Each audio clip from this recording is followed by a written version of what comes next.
Welcome to Novelish Universe, where pages come alive and story touch the soul. Step into a realm of sorrow and love and fate, where every word whispers emotion and every moment leaves a mark. Let your imagination soar. Don't forget to like, comment, and subscribe for regular updates on new novels. Today, we begin a powerful journey with the novel Risking My Life, Proposing to Miss Hazel. The story begins now. Chapter 29. What? What is going on? She said she wore the pink dress for me? No, she said it was because she had no plans with me. I couldn't bring myself to say the words that rose to my throat. Saying them aloud felt strange. I missed my chance to respond and just focused on walking down the mountain, looking straight ahead. The atmosphere was incredibly awkward, but I tried not to think about it. No, I do notice. I notice a lot. The pink hem keeps touching on branches and scraping stones. His steps are deliberately slow to match mine. His gaze lingers on the back of my head. I can't ignore it.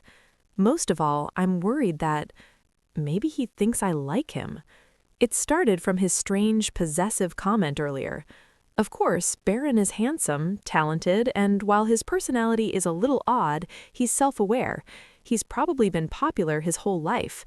Just like Milo. Milo, once the scandal maker of Cromwell Castle and the son of my mother's friend, handsome, tall, friendly, with a good job and a wealthy family, every eligible girl in the castle wanted him. According to herbalists, dozens of duels over him happened, and in the end he married the most beautiful and richest girl. 10 years later, he'd been caught cheating 12 times. Again, the lesson: men who have everything are likely to look elsewhere. And today, I was destined to get distracted. Ah! I slipped in the muddy path at the mountain entrance. Baron quickly grabbed my arm, and I slid embarrassingly across the mud. My brand new dress from yesterday was now sliding beautifully in the dirt. If Baron hadn't held me, I might have smashed my head.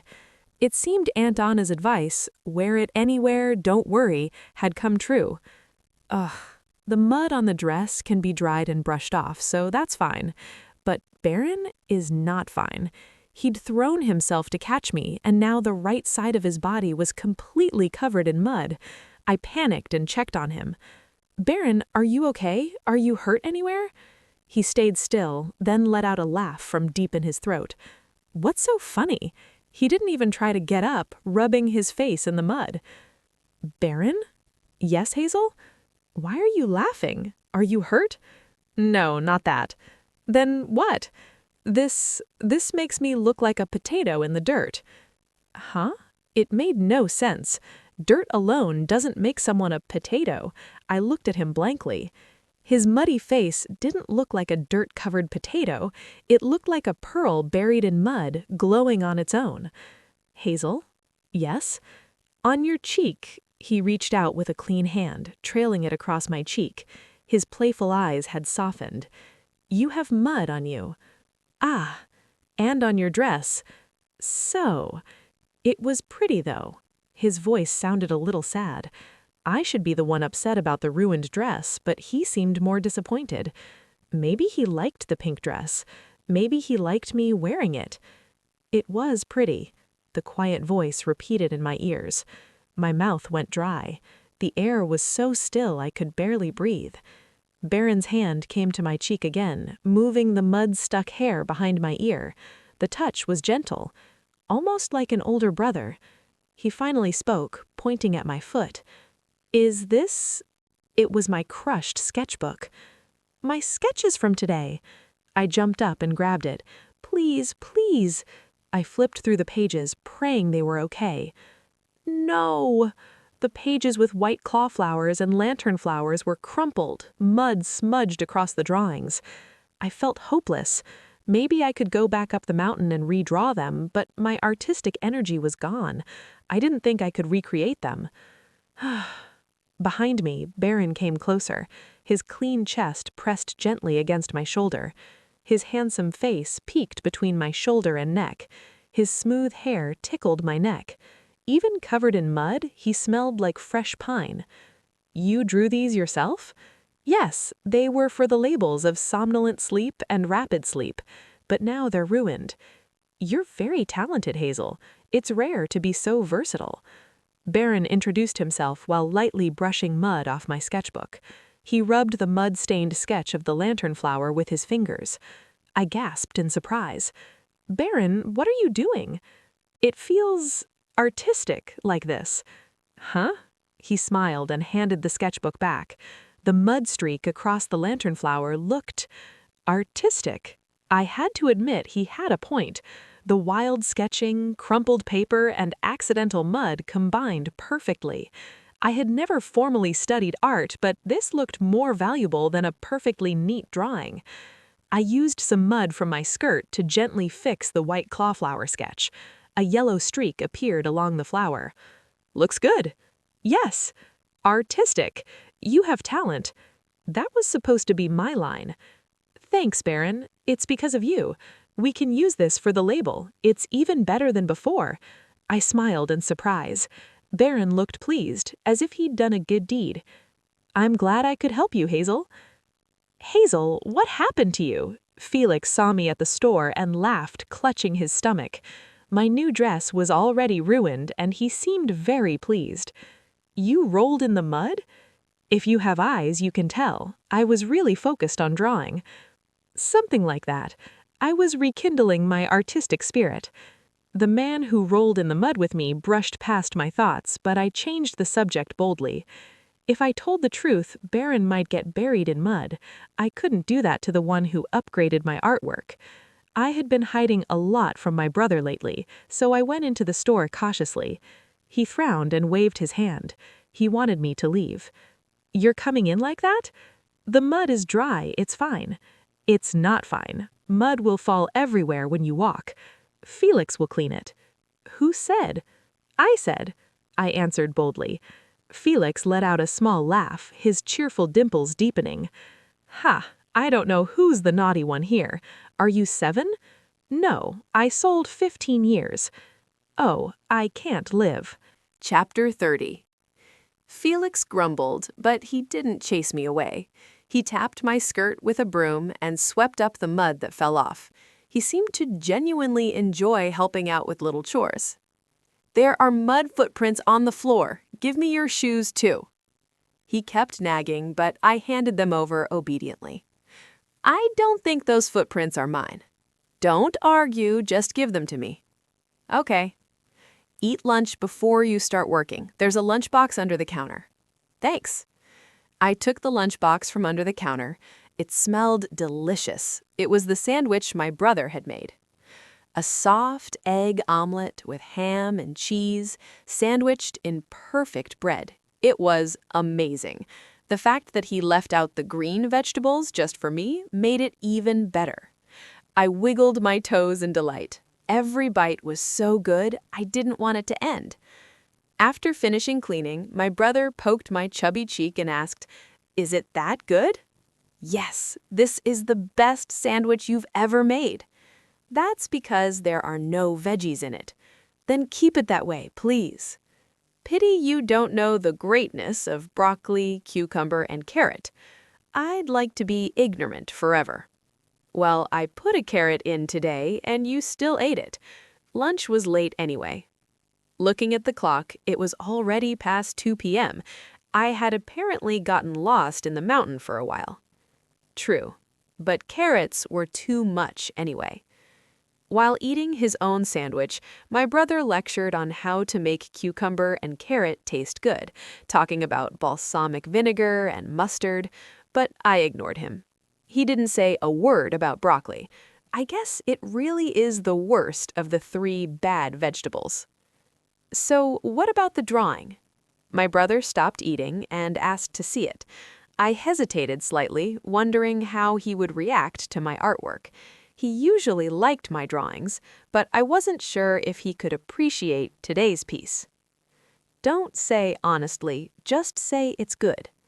You're always good at drawing. Show me. I took a deep breath and slowly opened my sketchbook to reveal the page with white claw flowers and lantern flowers. What do you think? ... I expected at least a wow, but there was no reaction. The shop, which had been noisy moments ago, went completely quiet. His tightly closed lips looked a little sad. Maybe it's too artistic for a normal person to understand. Still, he should just compliment it. I imagined him being a bit disappointed and lifted my eyelids slightly. But then, scream. His eyes were wide open, shining with amazement. Joy and awe were reflected in his golden eyes. The sandwich in his hand fell to the floor. His slightly open lips moved slowly. Hazel. Yeah? Are you a genius? I don't think so. Maybe you should have gone to art school instead of Matilda. Should we hold an exhibition? They say everyone has their own time for their artistic spirit to bloom. He shook his head and clapped his hands in excitement. Don't overpraise me. It was a little embarrassing, but honestly, it felt great.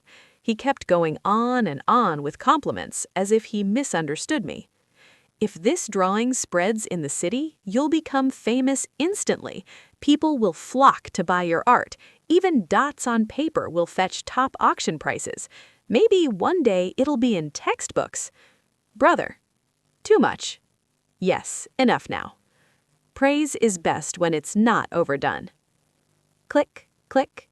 The sound of the magic label printer was pleasant to hear. The printer had scanning and color printing features. It was one of the most expensive items in the shop, usually on display, but I often used it. I loaded my final label designs, Sleep Tight and Sweet Dreams, into the printer, resized them, and started printing. The designs printed clearly on yellow, rough paper, which looked better than white paper because of the vintage style. Pretty, it came out well. Yeah, I think Sweet Dreams looks nicer. Nope, Sleep Tight looks better to me. My brother flicked the printed paper like fanning it, then rounded the edges neatly with a corner cutter. I spread glue evenly on the back of each label. At first it was uneven, but soon I got used to it and the labels were smooth. Once slightly dry, I just needed to stick them onto the bottles with purified water and herbs to finish. Working together, we moved like master artisans, perfectly in sync without speaking. While my brother focused on the labels, I asked casually, "Brother, if a monster appears in the forest, what would you do?" "You're bored, huh?" "Yeah, my hands are busy, but my mind is bored. Anyway, what would you do if it happened?" "The forest? You mean the hill behind the village?" "Something like that." He answered without hesitation. A child might get lost while walking. I'd gently guide them back. If their mom came looking, it would probably run away in panic. I was shocked. He thought exactly like Baron. I didn't expect that. "Are you serious?" "Of course. Monsters are actually kind. I've said it many times." "I thought you were just joking from drinking." He smiled and added while cutting the labels, "If you meet a monster, don't touch it." Why?" "People handle it too much and it tires them out." 30 Sleep Tight labels, 30 Sweet Dreams labels. The finished prototypes sparkled like jewels in the sunset. Just looking at them made me feel rich. All done before finishing work. "You're diligent, Hazel. That person Caden sent will come tomorrow." "Exactly. We had to finish today." "Hazel, we're selling the lantern flower bouquet too, right?" Thanks to the purifying water, the bouquet looked shiny and fresh, without a single wilted petal. I looked at it from a distance and muttered, "It feels like something is missing." Even with ribbons and labels, it lacked a special touch. Comparing it to the finished purifying water bottles made me realize it even more. Can we add a description to make it more interesting? Then an idea hit me. "Brother, do you know the meaning of the lantern flower?"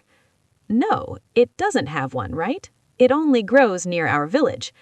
"Good, then let's make one."